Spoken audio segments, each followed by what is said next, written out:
Fala galerinha do xadrez, tudo beleza? Se prepare para uma das partidas mais incríveis do Tata Steel 2023. Magnus Carlsen jogando contra duas damas do menino Ramesh Babu Praggnanandhaa, vamos ver.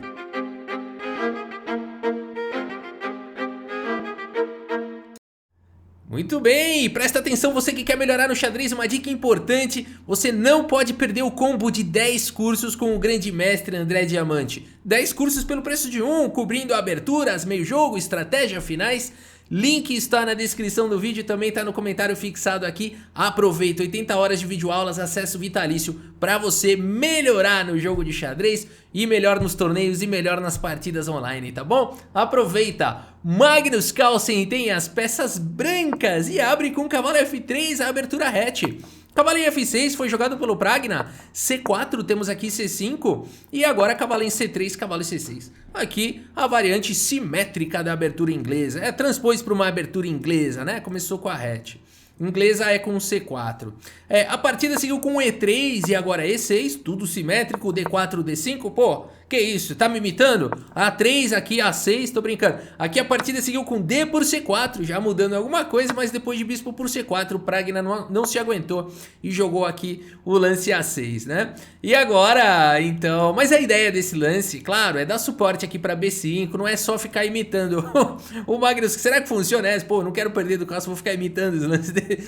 Não dá certo não, em geral as brancas se dão melhor nessas aberturas de ficar imitando, né? Porque a branca começa o jogo, uma hora dá ruim pro negro. A partida seguiu com bispo D3 e agora C por D4, E por D4, tem um peão isolado aqui, o Magnus Carlsen não tá nem aí.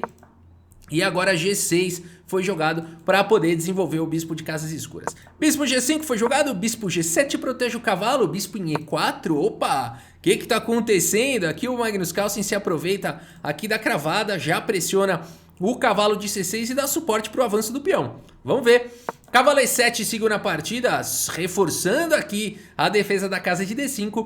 E o Carlsen me manda bala nesse lance H4, que eu gostei demais aqui, né, dessa ideia aqui do Magnus Carlsen. Por enquanto o bispo está protegido, o Carlsen não está se importando com a captura do bispo. A partida seguiu com o melhor lance aqui, H6, questionando o bispo. E o Carlsen manda a bala aqui no lance bispo por F6 e bispo por F6. Eliminou o cavalo, vai jogar par de cavalos e bispo contra par de bispos e cavalo. Olha aí, vamos ver como vai ser isso daqui. Dama D2 pelo Carlsen, por enquanto muito bem protegendo o peão isolado. Aqui cavalo D5 foi jogado. E H5 atacando essa estrutura de peões aí do Praggnanandhaa. Muito bom, G5 tenta manter tudo fechado. E o Magnus Carlsen segue com o cavalo aqui em E5. Bispo G7, o bispo volta aí para a casa de G7, dá a casa de F6 para o cavalo, se preciso for. E aqui nós temos então o Magnus Carlsen vai trocar de novo o bispo pelo cavalo, bispo por D5, E por D5. E a gente tem uma partida bonita então, de par de cavalos contra par de bispos. Vamos ver como segue. Roque foi jogado pelo Magnus Carlsen, bispo em E6 pelo Pragna. E aqui torre de A em E1. Opa, colocando aqui todo tipo de ameaça. O Praggnanandhaa se incomoda e faz aqui o Roque. E agora torre E3, uma bonita subida de torre aqui do Magnus Carlsen. Bispo F5 foi jogado pelo Pragna, dama em D1. E agora dando um reforço aqui para a defesa do peão.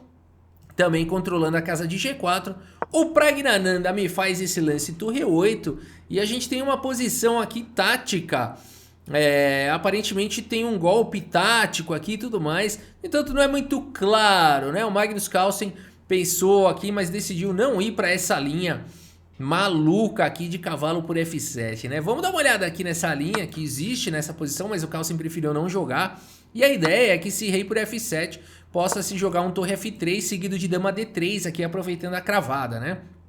Então, por exemplo, dama D7, dama D3 seria uma possibilidade e aqui recupera-se a peça, né? E o Magnus Carlsen teria um peão a mais. Mas nem tudo são flores, porque cavalo por F7 não precisa ser respondido com um rei por F7. Poderia seguir um dama D7, por exemplo, e depois de cavalo por E5, as pretas teriam aqui torre por E5. Eu acho que o Magnus Carlsen não gostou disso, né? Com a ideia de dar um garfo aqui e tudo mais, né? Então aqui, por exemplo, teria que jogar torre por E5 e depois de bispo toma, peão toma, tudo certo, né? Tá tudo igual. Aqui as pretas têm um bom jogo, tem 5 peões contra 6 peões, as pretas têm um peão a menos, mas tem um jogo bem ativo, né? Tem o Enfim, podem seguir com torre D8, um peão passado e tudo mais. Creio que o Magnus Carlsen preferiu não jogar essa linha, né? Onde ele vai ficar com problemas aqui, de certa forma. Então ele preferiu jogar simplesmente torre de F em E1. Pensou bastante aqui o Carlsen. 3 minutos pro Carlsen é bastante. Aqui bispo E6 foi jogado e agora cavalo A4. B6 tenta restringir os saltos do cavalo. Torre B3 pressiona o peão. Que legal essa torre aí, né? Passeando pelo tabuleiro. Dama C7 e agora o Praggnanandhaa entrega o peão de B6. Cavalo por B6, vamos ver a ideia do Pragna. Torre de A em B8 pressionando o cavalo volta para A4. Torre toma, dama toma e bispo por E5 e depois de D por E5, dama em A5. Legal sacrifício de peão aqui do Praggnanandhaa, né? O Pragna vai jogando com um peão a menos, mas agora tá atacando a torre. O Magnus Carlsen segue com dama D1 e a dama fica aqui protegendo todo mundo. O Praggnanandhaa segue com bispo G4. Opa, olha aí que lance bonito do Pragna, né? Tentando fazer o tema do desvio aqui. O Magnus Carlsen tem que continuar protegendo a torre. Segue com F3, ganha um tempo aqui atacando o bispo. E aqui a gente pensa agora ele recupera o peão, né? Nada disso aqui. O Praggnanandhaa, se jogasse isso, o Magnus Carlsen poderia seguir aqui com B4, com um bom jogo. Por isso o Pragna vai para o melhor lance da posição, bispo D7, com um tempo sobre o cavalo, evitou o B4. A partida seguiu com o cavalo C3.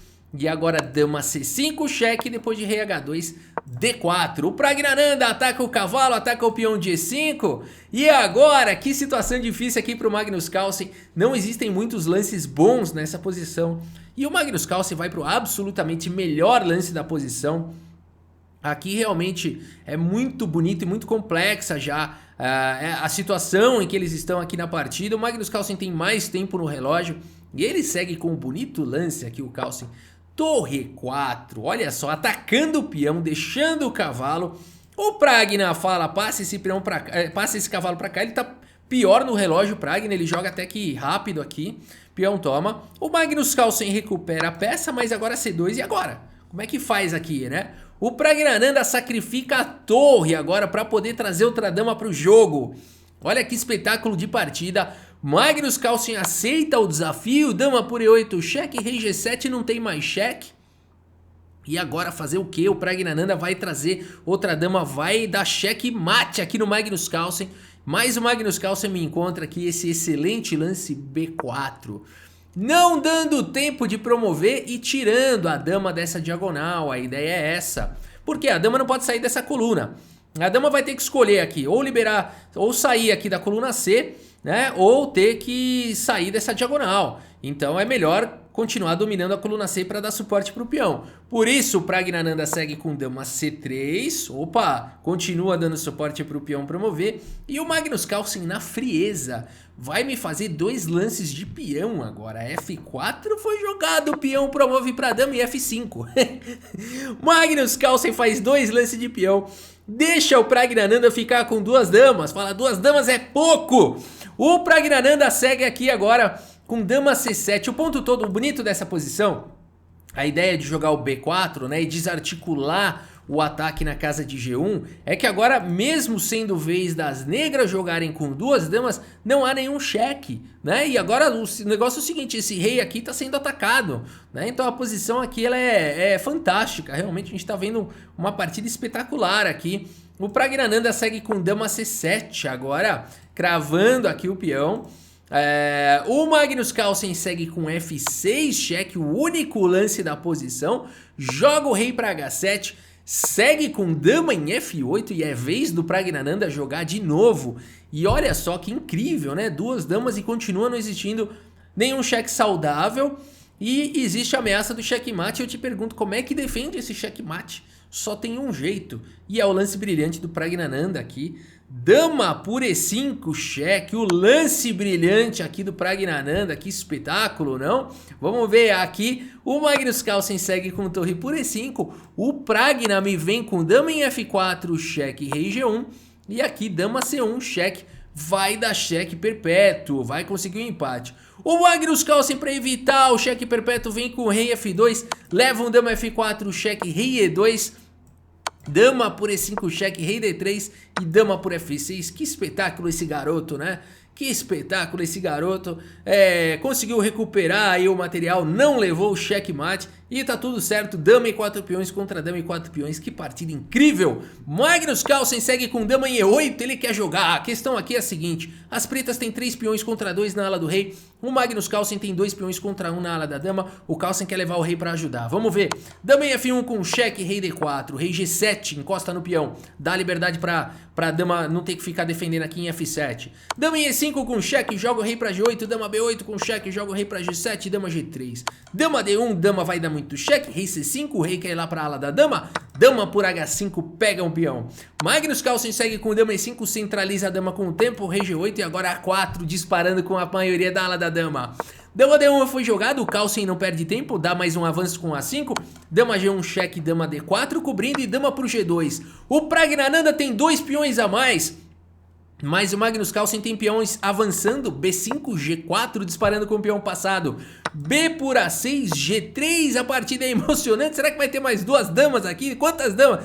A partida seguiu com A7, dama em A8, segurando a promoção.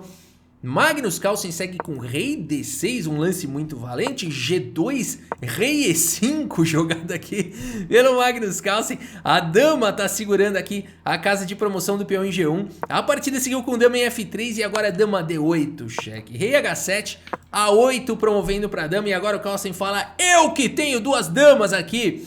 Dama C3, segura a partida, cheque, dama D4 cobrindo, aqui dama por D4, rei por D4 e o Praggnanandhaa traz a dama de volta. Eu já perdi a conta de quantas damas entraram e saíram aqui desse tabuleiro. A partida seguiu com rei D3, dama D1 cheque, rei E3 e aqui ambos os jogadores concordam no empate, né? Esse lance aqui não, esse lance aqui ele perderia o jogo, né? O Magnus Carlsen não jogou o rei E4 aqui, ele perderia com dama em H1 cheque, né, ganhando aqui a dama na sequência e ganhando a partida. Mas isso não aconteceu de fato na partida. Então por que deu aqui no site do chess.com esse lance rei E4, né? Por que aconteceu isso? Na verdade é o seguinte, pessoal, quando termina o jogo, o Magnus Carlsen pôs o rei na casa clara, né?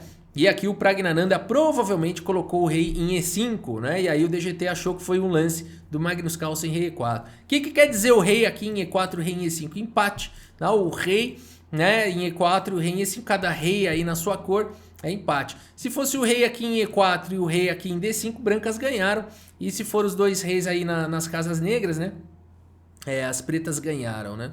Então, mas cada rei na sua casa é empate, né? Muito bem, galera, então aqui uma partida incrível aqui entre esses 2 jogadores. A gente tem aqui o relatório do chess.com, 93,1% de precisão para o Magnus Carlsen, 94,4% de precisão aqui para o Pragna.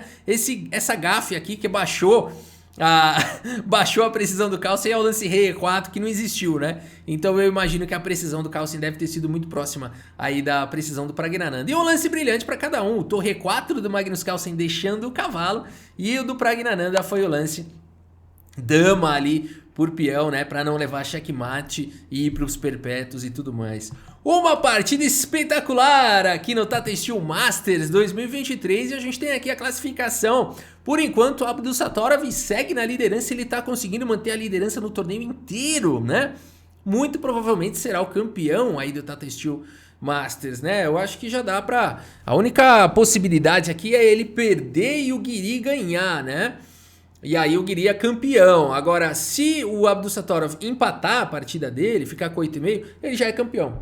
Porque por mais que o Guiri chegue no topo, o Abdusattorov se manteve em primeiro lugar o torneio inteiro, então ele vai ganhar no critério de desempate. Mesma coisa aqui. Bom, pro Magnus Carlsen não dá mais, né? Não dá mais para vencer aí o torneio faltando uma rodada, né?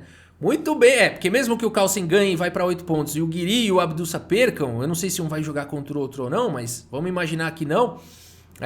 Mesmo nessa situação o Abdusa seria campeão, porque por conta do desempate, né? Então tudo aponta aí, tudo aponta que a gente vai ter o menino do Uzbequistão, Nordibek Abdusattorov, esse campeão mundial de partidas rápidas, tá com tudo aí, com todas as chances aí para levar o Tata Steel Masters 2023, né? Mas o Guiri também tem essa possibilidade. Muito bem, vamos ver aí então a última rodada, o que nos reserva aí de emoção na última rodada, não é isso? E é isso, espero que vocês tenham gostado aqui da partida e do vídeo. Muito obrigado pela sua audiência, um grande abraço para todos vocês e até a próxima, valeu!